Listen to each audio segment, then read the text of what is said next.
So here we have the Ford KA Plus on an 18 plate. I'm going to start off by showing you inside the boot and then we'll hop in and run through some controls from there.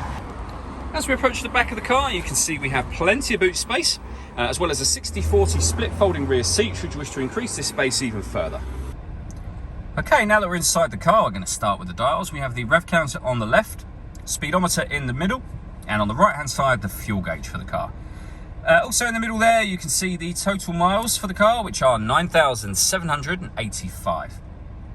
If we back out to the steering wheel, on the right hand side we have cruise control and speed limiter, and on the left hand side stereo and phone controls, including voice activation for the phone with that button in the middle there.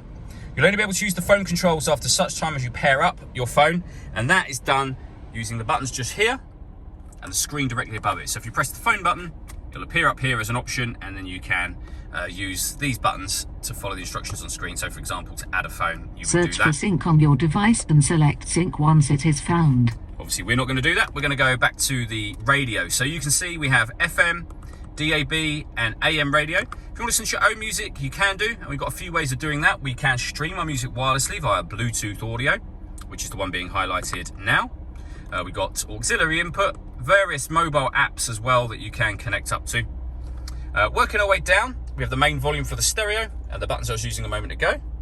We then have air conditioning, so you can adjust the fan speed, the temperature, the direction of the air.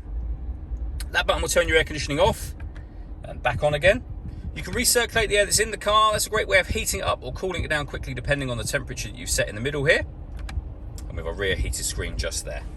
We then have a 5-speed manual gearbox, 12-volt charging socket, and then the auxiliary and USB inputs. All that leaves me to say is thank you for taking the time to watch this video. If you'd like to come and see the car in person and have a test drive, please feel free to call any of our MJA sites. We'd love to hear from you soon.